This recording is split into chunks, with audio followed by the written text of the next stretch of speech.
Hey folks, welcome to Wolpin's Gaming Den. Today we're going to unbox the game Tammany Hall, published by Pandasaurus Games. This is a reprint of an earlier game that had come out, from what I understand, and the earlier one might have been published by Pandasaurus Games as well, but this is a new version that came out sometime last year. It does not significantly overhaul the graphics or the look and feel of the game. In fact, I checked out some of the videos for the older version, and the board and a bunch of the different other things as well looked pretty very similar. So if you've played sort of like, if you've seen the older version, a lot of this will probably look very, very familiar to you. But if you have not seen the old version, and you definitely want to sort of like understand what's in the box for this one, this will give you a quick overview onto that as well. So without further ado, we're going to quickly crack into it. But before we go, it is sort of like an area control style game, as we will see from the game box over here. And in the back of the box, we can see there's going to be a game board. I understand that these are sort of like a cardboard tiles as opposed to cards, so we'll confirm that. And then there's going to be a bunch of wooden pieces as well. The game is designed for 3 to 5 players. Hopefully you can make that out. Expected to be played in roughly 60 to 90 minutes. Designed by Doug Eckhart and art by Peter Dennis and public domain. So they might actually be taking stuff out of the public domain and putting it in here, which is interesting that they've actually credited the public domain in this one. But yeah, there you go. And before we sort of like crack into it, looking at the front of the box now, this is the same artwork that was there in the older version as well, but I like the looks of this, and I'm not surprised that they decided to sort of like keep that as is. So overall, pretty appealing and sort of like captures the theme of the game quite well, I would say. So good stuff so far. So let's maybe crack into sort of like the box itself and see what we have on the inside. Right. Okay, so with the shrink off, obviously there's a strong sort of like a black and red color tones going on in here, and if I'm not mistaken, some of that will continue onto the main game board as well. But as we take the lid off, we have a pretty much standard inside of the lid, if I can call it that. We get to see a standard full-size rule book, not a lot of pages, so hopefully it's one that's easy to crack into. Now, I am familiar with the rules of the game, and I'll be putting up a tutorial video for this pretty soon as well, and I can confirm that the rules for this are comparatively easy to get into and sort of like learn it, but the sort of like picking up on the strategy for that might take you a while.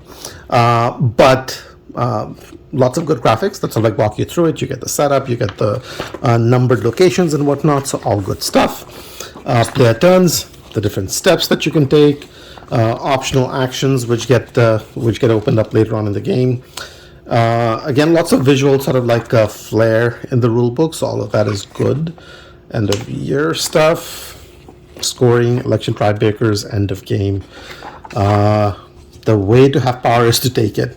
William Boss tweet. Oh, that sounds legit from what I know of this world. But there you go. Overall, rulebook is definitely quite well laid out and quite good. So if you are somebody who's looking to go through this yourself, I think you're going to find it pretty decent from that point of view.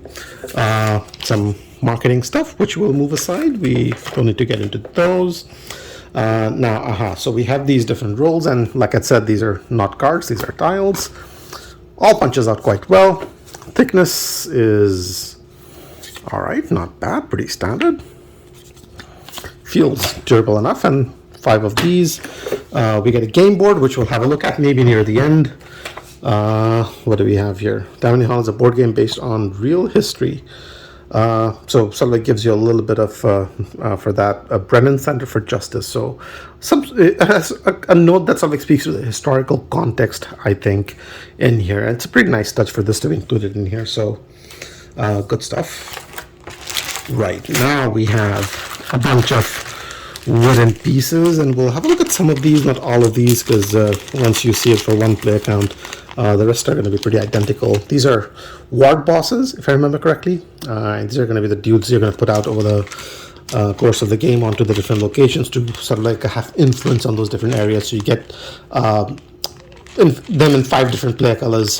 So this is for black, then you have the same thing for yellow, you have the same thing for orange. We're not going to go through each one of these. This is different, so we'll come to this in a second. You get the ward bosses in red, and then in purple, I think I'm going to call it. Purple, yeah.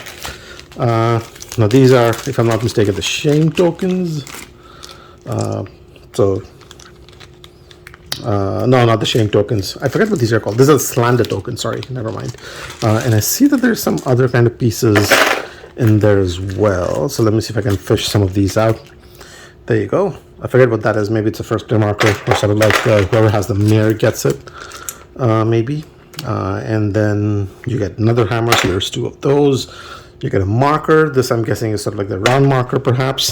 Yeah, so you have the slander tokens and then a bunch of these hammers and the cylindrical marker in there. You also get a cloth bag. Pretty standard cloth bag. I'm not sure if I'm a big fan of the color on this one. It's like, as I'm looking at it in my hand, it looks green. As I'm looking at it, the screen as I'm recording the video, it looks more blue. That's, yeah, it's going to be, I don't know if it's going to end up being one of those debates where it's like, oh, is it this color or that color? But the good news is it's big enough that you can shove your entire hand inside, and my hand is not thin, so if I can do it, chances are you can as well. Yeah, there aren't drawstrings, so you're not going to be doing that, but the cubes are going to go in here and you're going to be drawing those out, so it's good to have sort of like a full-sized bag for that. So good stuff. And then, of course, you have Tammany Hall written on it. Now you get these influence markers for the different, not factions, the different immigrants who sort of like come in and settle in New York. These, I believe, are the Germans. So these are discs that you will have, and these are printed on it. So that's nice. Let me see if I can do like a quick zoom in. Yeah, level of detail is good. In fact, you can see that the feet are colored orange or red as well. So it's nice. I mean, they could have done all black, but small details, small details. So that's for the Germans. These are for the Irish. So you get the, I think it's the harp on it. Then, of course, you have the English. So you get the cross on that. Italians. So you get the bit of that. I think this might be the old Italian flag, maybe pre-Second World War or something like that.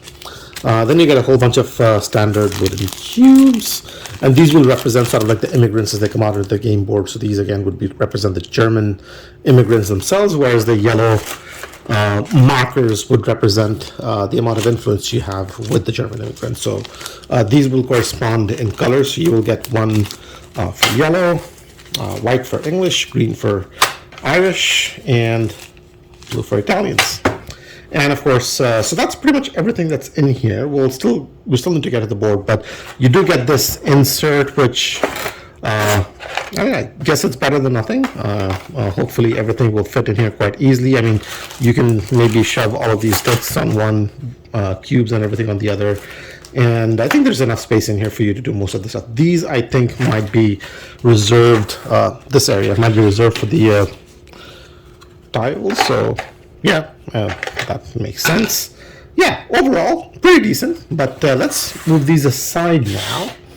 And we can bring out the game board and have a look at that and see what's happening there. Now, this is, I have to say, based on what I've seen so far, I really like this particular game board. And the reason for that is everything you need to know in terms of how to play the game is on the game board itself. So let me show you guys what I mean. So standard size game board sort of like folds out. Can we see, well, I mean, the width is not all coming on it. This would be sort of like vertical if you want to do it that way, but yeah. So let's maybe do it this way so that it's easy for us to have a look at. Color scheme, definitely lots of yellow going on in here, lots of yellow, orange, shades of red, and so on. But aesthetically, it sort of like is in line with what you would, it somehow doesn't seem out of place for that era, right? So you get the points track out on the side, that's good stuff. But the thing that I was still sort of like talking about, where it's the thing that really makes me like the game board is everything you need to set up the game and play the game is on it. So this gives you the starting distribution of the different cubes that will go onto the game board. This tells you all the different roles that can do, and you actually have the description on in here as well, in addition to what you get on those tiles. On the turn structure, it gives you the sequence of play as well in terms of what you're going to do with the game year, the different actions you can take, end of year, how the election works, gives you how election scoring is going to work, how end of game scoring is going to work.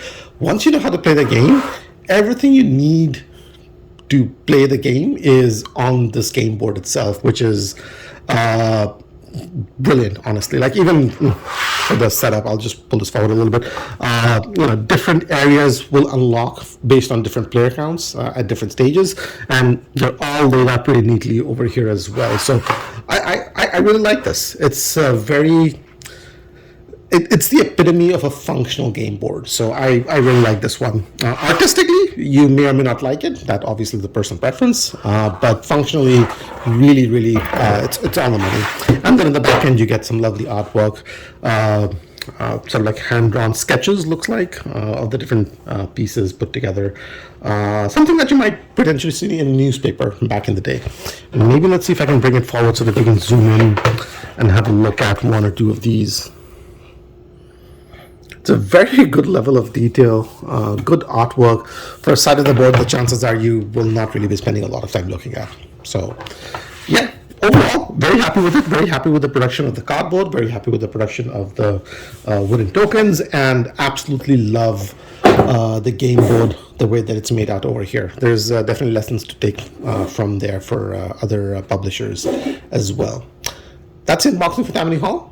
If you guys enjoyed it, I will have the tutorial for this up soon, so keep an eye out for that. The link should be down below as well as soon as it goes live. And if you do enjoy this, if you do like other unboxings, tutorials, reviews, and videos of video games, if that's your thing, do subscribe to the channel. Loads of those going up on a regular basis, and it will help you stay on top of those. In the meanwhile, thanks for watching, and I will see you in the next one. Take care.